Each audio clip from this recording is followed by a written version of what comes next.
Dante's Boxing Nation. I see you on YouTube. How you doing? What's going on? All right, man. How you doing? All right. Yeah, Triple G, baby. All right. Dante's Boxing Nation. There it is. There it is. Yeah. What up, Dante's? Right, that's right. All about Dante. Do it, Dante. That's what it is. There we go.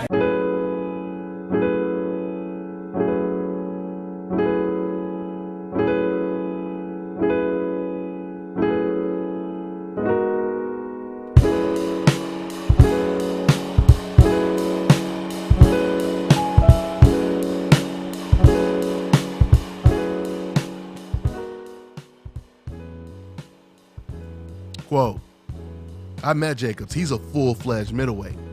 I did put the blueprint out on the Golovkin fight, or in the Golovkin fight. He could beat him. When he hits you, you know you've been hit. I can see Jacobs beating him. If the eye wouldn't have gone, who knows? I think he's tough, Jacobs. If he uses the ring, he could beat him. The thing with Golovkin, he walks forward and he hits with big power shots. End quote.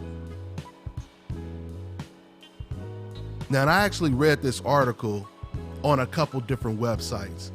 And one website I read this article, the writer, he put his own little twist on what Kell Brook had said by basically trying to make it seem like Kell Brook fought like a coward. Because he said, what Kell Brook is really saying is, if you just run around the ring and you hold Golovkin all night, I guess that's Kell Brook's blueprint, or that's the blueprint to beat Gennady Golovkin. So let's put these highlights back up of the fight. When you look at these highlights right here, does it look like the running and the holding is bothering Golovkin?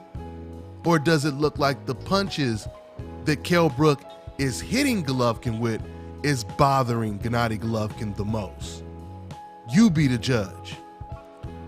And you know what? Let me just freeze this shot for a second. Now, in this shot you guys are looking at right here, you see that at the moment, Kell Brook, he's not running, he's not holding, and you see the position that Gennady Golovkin is in. Golovkin has Kell Brook where he wants him, right? And what is Golovkin doing right now? Golovkin is in a defensive posture. Golovkin is not in a position to counter. What Golovkin is doing right now is he is waiting for Kell Brook to finish his onslaught, and then once he finishes, then Gennady Golovkin will say, okay, it's my turn, now I'm going to attack you. See, this is the difference between a Gennady Golovkin and a Mike Tyson. See, because Mike Tyson, what he would do is he would transition from defense to offense, or vice versa, in a second. So the majority of times Mike Tyson would knock you out or knock you down, it was in the middle of an exchange.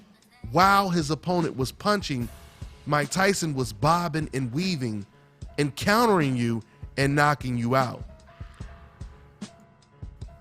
Now, when we go back to this picture of Gennady Golovkin, one thing you'll notice, in contrast to Mike Tyson, look at Golovkin's stance. He's standing straight up. He's not really bobbing or weaving.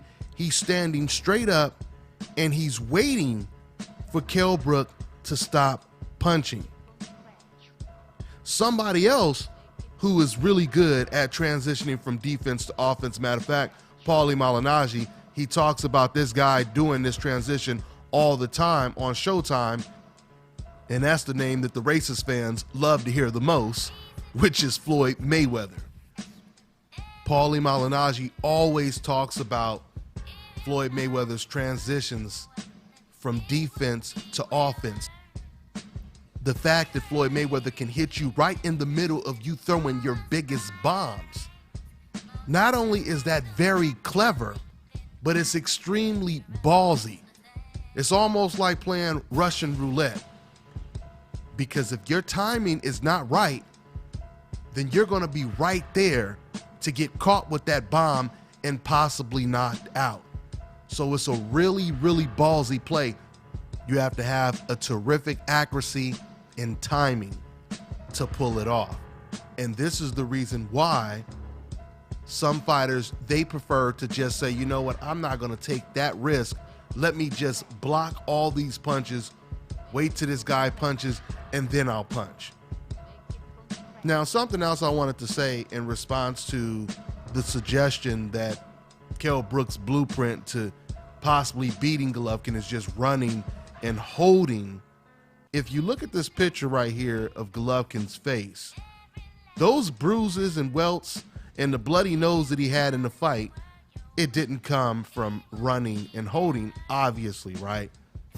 It came from punches that were landed. And what really bothered Golovkin in that fight with Kell Brook was the speed and the accuracy. That's what really bothered Golovkin. Matter of fact, Golovkin, he said to Abel Sanchez before the fight, he asked his trainer, he said, do you think his speed will be different? This is what Golovkin asked his trainer. And it turned out that Kell Brook's speed was different. And once again, this is the reason why Golovkin, he didn't bother trying to counter what Kell Brook was throwing because he could not time the punches coming in. Now let's talk about Gennady Golovkin's strengths. Now, despite the fact that Gennady Golovkin, he doesn't transition the way a Mike Tyson or a Floyd Mayweather does, he executes a lot of other things perfectly. Gennady Golovkin is extremely accurate for an aggressive fighter. Usually aggressive fighters, they telegraph their punches, they're very predictable. When it comes to Gennady Golovkin, he's very creative with his attack and very accurate. He is very good at cutting off the ring as well. It's not so much of the foot movement that really gives him a problem. It's a combination of the foot movement and flashy speed. That's what gave him a problem when it came to Kell Brook. Gennady, I mean, if you just move and you don't really have a creative type of attack, then Golovkin is going to walk you down, and eventually your back is going to be against the ropes and you're going to get caught with a hellacious overhand right or a hook. Now, on top of Golovkin being extremely accurate, he definitely has tremendous power, no doubt about it. I believe he has 23 knockouts in a row, and regardless who he's fighting, for you to get 23 knockouts in a row, that is impressive, okay? Now, I had the privilege of watching Golovkin spar live, and he was sparring with, I believe, a cruiserweight. He was sparring with a light heavyweight and a cruiserweight. And Golovkin must have knocked down the cruiserweight, who at the time was a young undefeated prospect. He must have knocked him down probably about 4 to 6 times within 2 rounds. So he definitely has power, there's no doubt about it. And when you're in the ring with someone with that type of power, you're limited to making mistakes, which is pretty much what Kell Brook was referring to when he said if it wasn't for the injury that, of course, Golovkin caused, then who knows how the fight would have played out. That was the mistake that cost Kell Brook in the fight. When it comes to Danny Jacobs, he's not a welterweight. Even Gennady Golovkin himself said after the Kell Brook fight, one of the first things he said is the guy is not a middleweight, he's a welterweight. So even Golovkin is admitting that he had a major advantage over Kell Brook when it comes to natural size. He won't have that advantage over Danny Jacobs.